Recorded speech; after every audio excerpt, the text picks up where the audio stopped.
encourage les célibataires à se marier, mais on n'est pas en compétition avec quelqu'un. Les 3 célibataires dans notre église. Il y en a beaucoup, hein. Il y a beaucoup de célibataires. Mais je viens vous encourager que vous n'êtes pas en compétition avec personne. Vous n'êtes pas en compétition avec personne. Si tu ne cherches pas la volonté de Dieu, si tu ne pries pas et tu te laisses séduire par la pression des paroles des gens, ils ne vont pas aller rester dans le foyer avec toi. Et un mariage, ce n'est pas du jeu. Un mariage, c'est comme une mission. Un mariage, c'est une mission. Un mariage, c'est un projet de Dieu. Ne pas jouer avec ça. C'est une destinée. Et si tu te colles dans le mariage, tu te lies dans le mariage avec la mauvaise personne, tu peux même perdre ta foi. C'est ça qui est dangereux dedans. Beaucoup de personnes sont déprimées. Ils abandonnent même la foi. C'était une jeune fille qui aimait le Seigneur, mais une fois mariée, c'est comme si c'est de l'eau qu'on a mis dans un feu. C'est s'éteint. Parce qu'il a choisi la mauvaise personne. Demandez la grâce de Dieu de vous aider à choisir la personne selon sa volonté. La bonne personne, ce n'est pas celui qui est joli forcément. Ce n'est pas celui qui est intellectuel forcément. Ce n'est pas celui qui a l'argent forcément. Mais la bonne personne, c'est la personne que Dieu vous a dit que c'est lui qui est votre conjoint. Il peut être pauvre aujourd'hui, il n'a rien.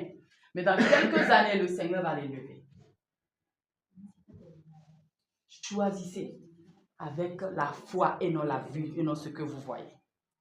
Choisissez en écoutant le Saint-Esprit pour l'avenir. Vous n'êtes pas en compétition avec quelqu'un. Non. Il y a des gens qui se sont mariés à 46 ans. Et ils sont très heureux. Alléluia. Mais quand tu es pressé, tu regardes ton âge. Et tu es pressé, c'est compliqué après.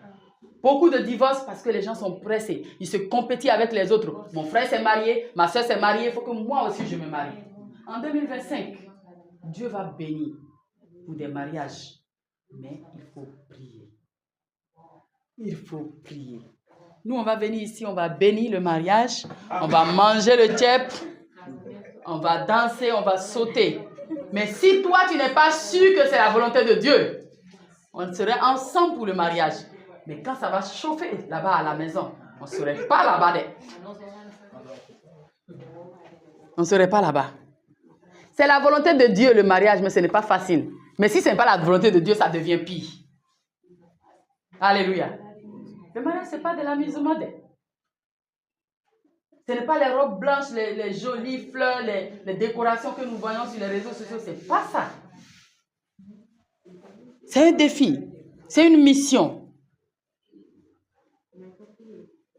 C'est quelque chose à tenir bon, à persévérer jusqu'au bout. C'est un chemin de non-retour. Tu ne peux pas te retourner. Tu t'engages jusqu'à la mort. La Bible dit jusqu'à ce que la mort nous sépare. Il faut bien réfléchir sur ça. Hein? Il y a les choses qu'il va faire joli. Mais après, dedans, tu vas voir que non, les comportements et les caractères. Hein? Les comportements et les caractères. Tu ne peux pas supporter. Tu vas parler, les gens ne te comprennent pas. Personne ne te comprend. Sauf Dieu qui t'a dit oui. C'est lui seul qui va te comprendre. Quand tu vas aller pleurer, tu vas dire, Seigneur, c'est toi qui m'as dit c'est ma femme. C'est toi qui m'as dit c'est mon mari. Je vous dis, moi, le Seigneur m'a donné une vision dans mon pays là-bas pour mon mari. Je ne le connaissais pas. Mais ça n'a pas empêché que c'est difficile. Un jour, j'étais en train de prier, je dis à Dieu, mais c'est toi qui m'as dit que c'est mon mari, c'est toi qui m'as dit que c'est lui. Tu m'as donné la vision, tu m'as donné les mais je ne t'ai pas dit qu'il est parfait. Est-ce que tu m'as compris? J'ai dit à Dieu, c'est toi qui m'as dit c'est mon mari. Mais Dieu m'a dit, je ne t'ai pas dit qu'il est parfait. C'est vrai. Il n'y a pas d'homme parfait, il n'y a pas de femme parfaite sur la terre. Alléluia. Mais quand c'est la volonté de Dieu, le Seigneur qui te donne la force de persévérer. Mais si toi-même tu choisis ou bien c'est quelqu'un qui choisit pour toi, ça va être difficile. Donc je nous encourage les amis à prier. À prier. S'il y a quelque chose à prier plus sur la terre, en tant qu'un être humain, c'est pour le mariage.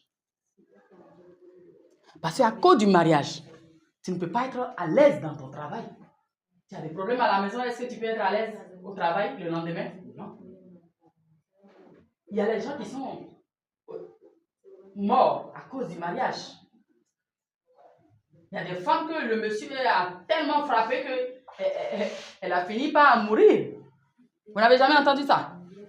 Le mariage amène à la morgue. Hein? Si tu choisis la mauvaise personne, tu vas mourir vite. Des soucis. Combien de femmes dans ce monde qui sont battues, qui sont frappées? Combien d'hommes qui souffrent dans leur mariage parce qu'ils ont choisi mal? Dieu, il est bon pour tout le monde. Moi, j'ai reçu une dame en entretien qui a partagé son problème. J'ai prié avec elle. Mais elle m'a dit, elle a un garçon. Elle a fait accoucher un enfant à ce monsieur-là. Mais elle m'a dit qu'au début, quand on a commencé cette relation, je savais que ça n'allait pas marcher. Dieu parle à tout le monde. Donc, tu ne vas pas me dire que oui, tu ne sais pas.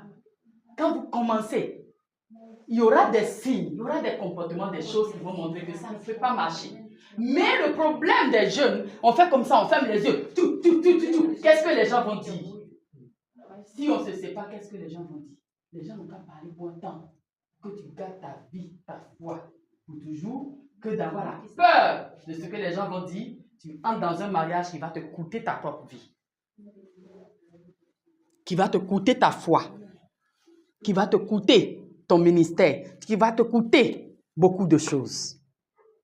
Elle disait, je savais que ça n'allait pas marcher. Je dis, mais tu savais que ça n'allait pas marcher. Pourquoi tu es allé jusqu'à lui faire un enfant? Elle m'a dit que mes amis, mes parents, tout le monde le connaissait. Puis je me suis dit, si je laisse cette relation-là, les gens vont... Qu'est-ce que les gens vont dire? Je me dis, mais qu'est-ce que les gens sont en train de dire? C'est toi qui souffres maintenant.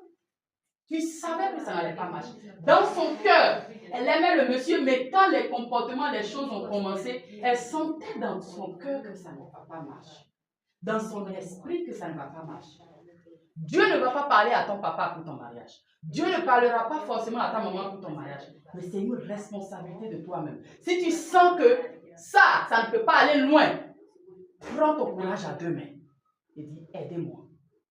Je vois que cette relation-là, la façon que je vois ça, ma vie est en danger. Et si tu as peur, si tu as honte de ce que les gens vont dire, si tu regardes la richesse ou bien la beauté ou bien je ne sais pas quoi, ton avenir est en danger. Alléluia. Que l'Éternel, le Dieu de miséricorde, vous aide à bien choisir.